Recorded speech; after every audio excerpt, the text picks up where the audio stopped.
हर हर महादेव, जय श्री शंभु, श्री शिवाय नमस्तुभ्यम। आज हम सुनेंगे सोमवार व्रत की संपूर्ण कथा। तो आइए मन में भगवान भोलेनाथ का ध्यान करते हुए कथा को सुनते हैं। किसी नगर में एक धनी व्यापारी रहता था। दूर दूर तक उसका व्यापार फैला हुआ था। नगर के सभी लोग उस व्यापारी को सम्मान करते थे क्योंकि वह बहुत ही बड़ा व्यापारी था।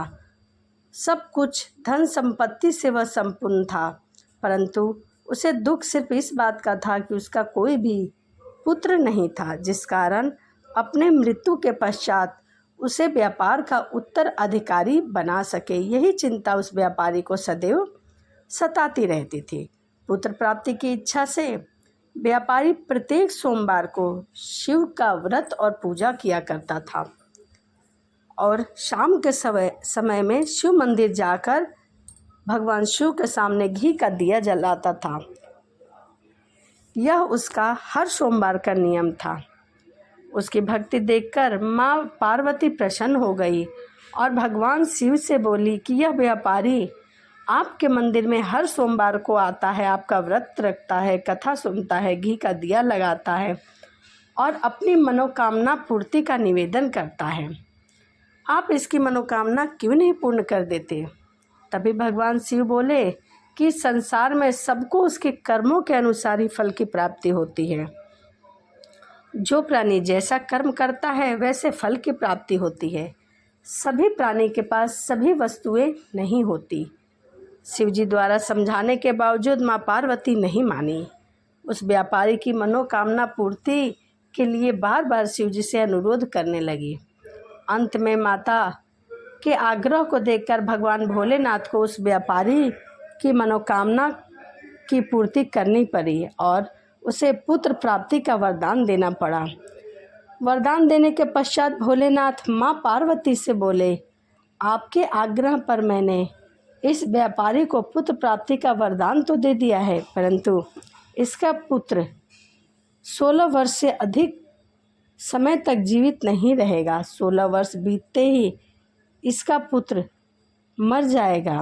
उसी रात भगवान शिव उस व्यापारी के स्वप्न में आए और उसे पुत्र प्राप्ति का वरदान दिया और उसके पुत्र के 16 वर्ष तक जीवित रहने की भी बात बता दी।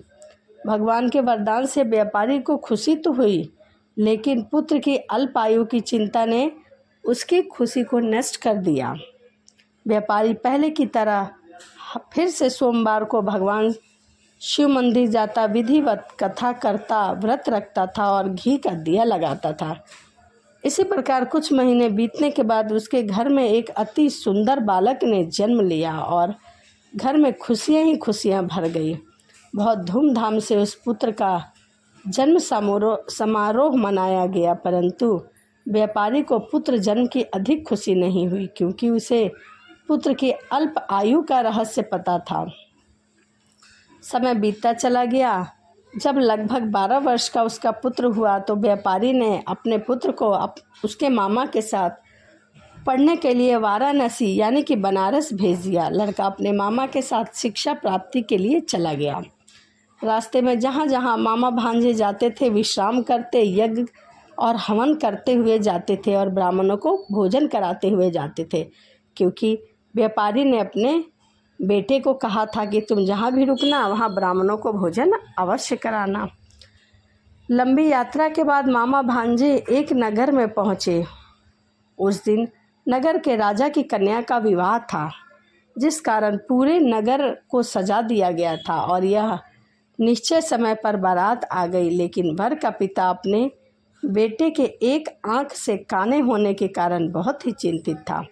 उसे भय था कि इस बात का पता कहीं राजा को ना चल जाए। जैसे ही राजा को इस बात का पता चलेगा वह विवाह करने से इनकार कर देंगे। इससे उनकी बहुत बदनामी होगी। जब वर के पिता ने व्यापारी के पुत्र को देखा तो उसके मस्तिष्क में एक विचार आया। उसने सोचा कि क्यों ना यह लड़का बैठा है, इसे ही दूल्हा बनाकर राजकुमारी से इसका विवाह करा दूं। विवाह के बाद इसको धन देकर विदा कर दूंगा और राजकुमारी यानी कि अपनी बहू को अपने घर ले आऊँगा। वर के पिता ने लड़के के मामा से इस संबंध में बात की। मामा ने धन मिलने के लालच में वर के पिता की बात को स्वीकार कर लिया। लड़के को दूल्हे का वस्त्र पहनाकर राजकुमारी के साथ विवाह करा दिया गया।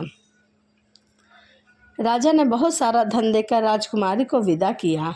शादी के बाद लड़का जब राजकुमारी से बात कर रहा था तो कुछ बातें उसे बताई और उसने राजकुमारी के ओढ़नी पर लिख दिया, राजकुमारी तुम्हारा विवाह मेरे साथ हुआ है।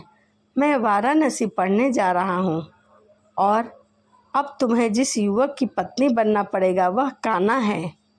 जब राजकुमारी ने अपनी ओढ़नी पर लिखा हुआ यह सब पढ़ा तो उसने काने लड़के के साथ जाने से इनकार कर दिया। राजा को जब यह बात पता लगी तो उसने राजकुमारी को महल में ही रख लिया। राजकुमारी की विदाई नहीं की गई।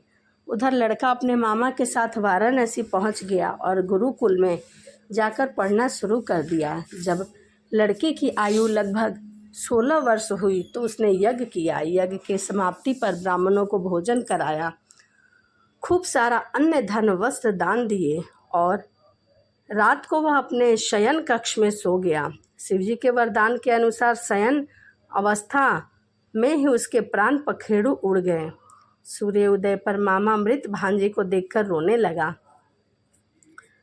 काफ़ी विलाप करने लगा। उसके रोने की आवाज़ सुन के आसपास के लोग भी एकत्रित होकर दुख प्रकट करने लग गए। लड़के के मामा के रोने विलाप करने से स्वयं समीप वहीं से गुजर रहे थे भगवान शिव और माता पार्वती ने भी सुनी। माता पार्वती ने भगवान शिव से कहा कि हे प्राणनाथ, मुझे इसके रोने के स्वर सहन नहीं हो रहा है। आप इस व्यक्ति के कष्ट को अवश्य दूर करें। न जाने कौन है जो इतनी तेज तेज विलाप कर रहा है।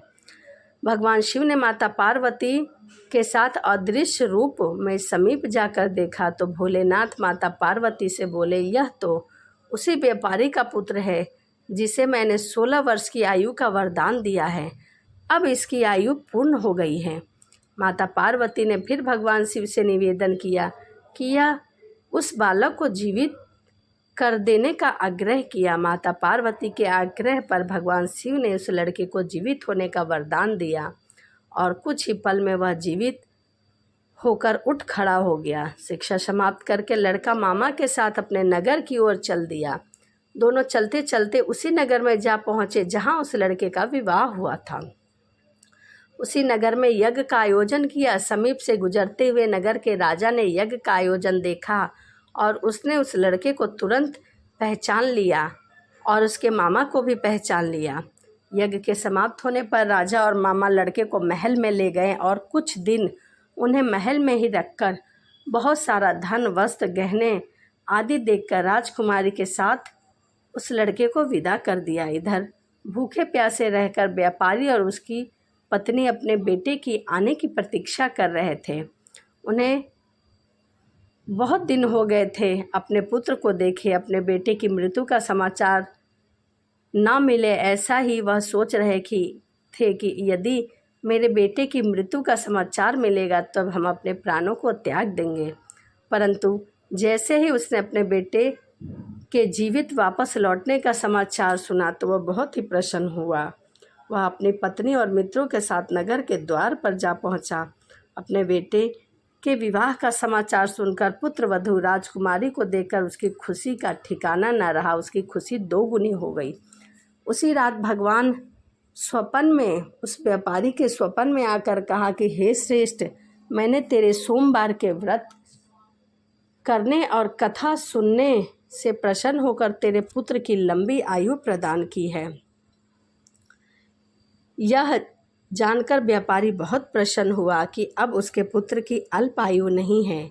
शिव भक्त होने तथा सोमवार का व्रत करने से व्यापारी की सभी मनोकामनाएं पूर्ण हुई। इसी प्रकार जो भक्त सोमवार का विधिवत व्रत करते हैं, व्रत की कथा सुनते हैं, दूसरों को सुनाते हैं, उनकी सभी इच्छाएं भगवान भोलेनाथ पूर्ण कर देते हैं।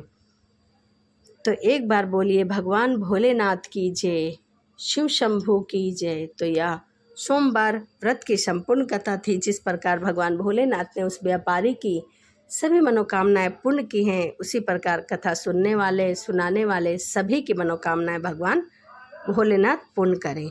तो चलिए इसी के साथ वीडियो को समाप्त करते हैं और मिलते हैं अगली वीडियो में। हर हर महादेव, जय शिव शंभु, श्री शिवाय नमस्तुभ्यम।